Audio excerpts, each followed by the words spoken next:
टाळ्याला न चिकटणारे, न रेलणारे आणि एकदम परफेक्ट प्रमाण वापरून अगदी परफेक्ट बेसनचे लाडू कसे बनवायचे ते मी आता तुम्हाला दाखवणार आहे. चला तर मग रेसिपीला सुरुवात करूया. तर ह्यासाठी इथे मी अर्धा किलो चणा डाळ घेतलेली आहे. चणा डाळ छान व्यवस्थित निवडून वगैरे घ्यायची आहे. इथे मी पिठी साखर घेतलेली आहे 400 ग्रॅम, म्हणजे साधी साखर जी असते ते मी मिक्सरमध्ये फिरवून घेतलेली आहे. त्याचप्रमाणे 150 ग्रॅम तूप घेतलेलं आहे, सुकामेवा घेतलेला आहे आणि त्याचबरोबर वेलची पावडरही घेतलेली आहे. आता एका गॅसवर एक जाडबुडाची कढई ठेवायची आहे. गॅस चालू करूया आणि त्यामध्ये आपण ही जी अर्धा किलो डाळ घेतलेली आहे ती आता आपल्याला ह्यामध्ये घालायची आहे आणि गॅस मिडियमवर ठेवून सतत परतत राहत ही डाळ जी आहे ना ती आपल्याला चांगली परतून चांगली भाजून घ्यायची आहे. त्यामुळे काय होतं, आपला बेसन भाजण्याचा जो टाईम आहे तो थोडासा कमी होतो. त्याचप्रमाणे डाळ भाजल्याने हे पिठाला ना अगदी छान खमंगपणा येतो. साधारण 10-15 मिनटं व्यवस्थित अशी डाळ मीडियम ते लो फ्लेमवर चांगली भाजून घ्यायचे, जोपर्यंत ही डाळ ना ती छान कुरकुरीत होत नाही आणि त्याच्यावर ना हलकेसे ब्राऊन असे डाग येत नाहीत. तर तुम्ही बघू शकता डाळीचा रंग बदललेला आहे आणि डाळ छान अशी, तुम्ही जर का एखादी डाळ तोंडात घालून बघितली तर ती अगदी छान कुरकुरीत झालेली असली पाहिजे. तर आता ही डाळ चांगली थंड होऊ द्या आणि थंड झाल्यानंतर आपल्याला एकतर तुमची जर का डाळ 1 किलोपेक्षा जास्त वगैरे असेल किंवा 1 किलो असेल तर तुम्ही गिरणीतून दळून आणू शकता, नाहीतर अशा प्रकारे तुम्ही मिक्सरमधून सुद्धा ती बारीक करून घेऊ शकता. आता इथे अर्धा किलोच होती त्यामुळे मी ही मिक्सरमधून छान बारीक करून घेतलेलं आहे. तर आपल्याला बारीक म्हणजे अगदी पिठासारखं बेसनासारखं बारीक करायचं नाही आहे, तर थोडंसं आपला जो बारीक रवा असतो ना त्यापेक्षा थोडंसं बारीक असं आपल्याला हे करून घ्यायचे.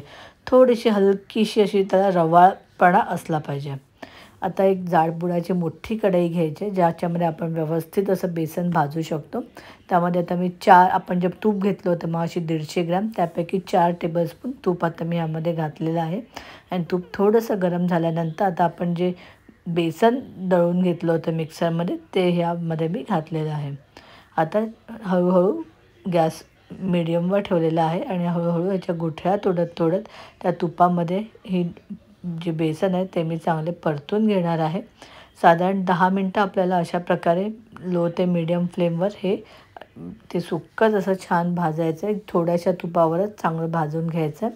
10 मिनटांनी तुम्ही बघू शकता त्याचं टेक्स्चर थोडं चेंज झालेलं आहे, थोडासा रंग बदललेला आहे.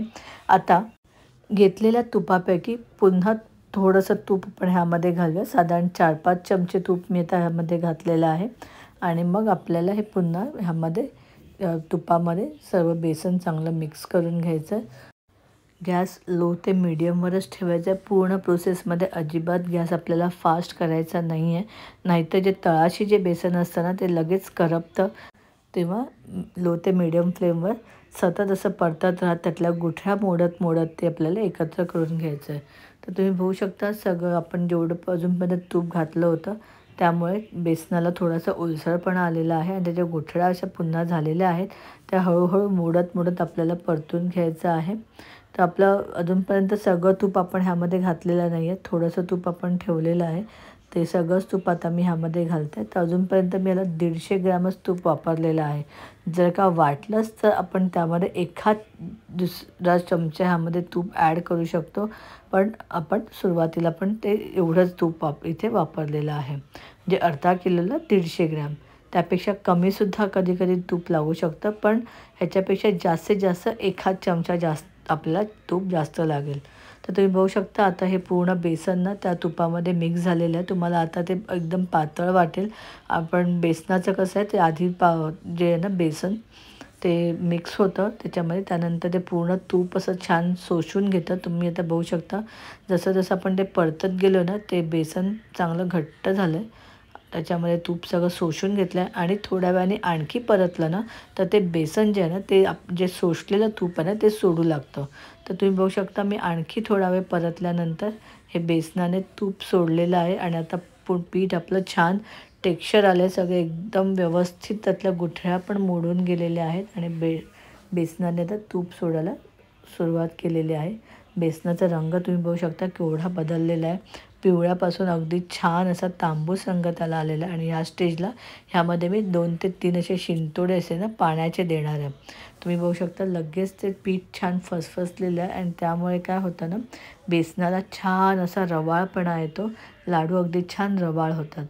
तर ह्याने आपले लाडू खराब होणार नाहीत. पण काय होतं, तुम्ही जसं जसं ते परतताना ह्या पाण्याची वाफ होते आणि ते पाणी उडून जातं, पण आपल्या बेसनाला लाडूला छान अशी रवाळ टेक्स्चर येतं.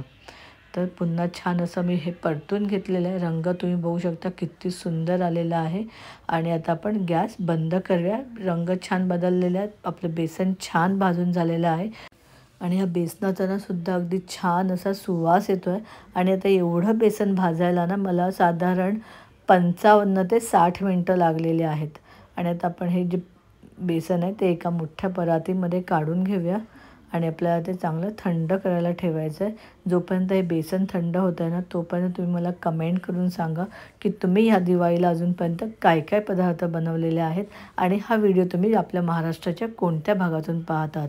साधारण ना मी हे 3 ते 4 तास व्यवस्थित तुम्ही थंड होऊ देऊ शकता. एकदम छान थंड झालं पाहिजे, नाहीतर तुम्ही रात्रभरसुद्धा हे थंड करायला ठेवू शकता. मी रात्रभर थंड करायला ठेवलं होतं आणि त्यानंतर दुसऱ्या दिवशी सकाळी तुम्ही बघू शकता अगदी छान असं ते घट्ट झालेलं आहे, थंड झालेलं आहे. त्याच्यात छान अशा सगळ्या गुठळ्या मी मोडून घेतल्या आणि त्यानंतर आपण जी पिठी साखर बनवून ठेवली होती त्यापैकी थोडीशी साखर आता मी ह्यामध्ये घातलेली आहे. आणि आता हे सगळं चांगलं मिक्स केलं. तुम्हाला आता हे फार कोरडं वाटतं, पण जसं जसं ही साखर ह्यामध्ये विरघळेल आपल्या हाताच्या उष्णतेने आणि त्या बेसनमध्ये जसं जसं आपण मिक्स करतो तसं तसं ती साखर विरघळते आणि बेसनाला पुन्हा छान असा ओलसरपणा येतो. तर आणखी आपल्याला हे चांगलं मिक्स करायचं आहे. जेवढी साखर होती 400 ग्रॅम तेवढी सगळी साखर मी यामध्ये घातलेली आहे. जे आपण इथे मी सुकामेवा बारीक करून ठेवला होता, काजू, बदाम, मनुके, चारोळीसुद्धा खूप छान लागते बेसनच्या लाडूमध्ये. वेलचीची पूड साधारण 1 ते 1.5 टीस्पून आता ह्यामध्ये घालायची आहे. तुम्हाला हवं असल्यास तुम्ही थोडंसं जायफळसुद्धा ह्यामध्ये किसून घालू शकता. आणि आता हे सर्व मिश्रण व्यवस्थित असं छान हाताने चांगलं असं मिक्स करून घ्यायचं आहे. आता आपलं हे बेसनच्या लाडूचं मिश्रण परफेक्टली तयार झालेलं आहे आणि आता आपण ह्यापासून लाडू वळायचे आहेत. मीडियम आकाराचे असे लाडू वळून घेऊया. त्याला वर अशा प्रकारे मनुका किंवा काजू किंवा बदाम लावून घ्यायचा, त्यामुळे लाडू अगदी छान सुंदर दिसतात. आणि मीडियम आकाराचे असे घट्ट असे हे लाडू आपल्याला वळून घ्यायचे आहेत.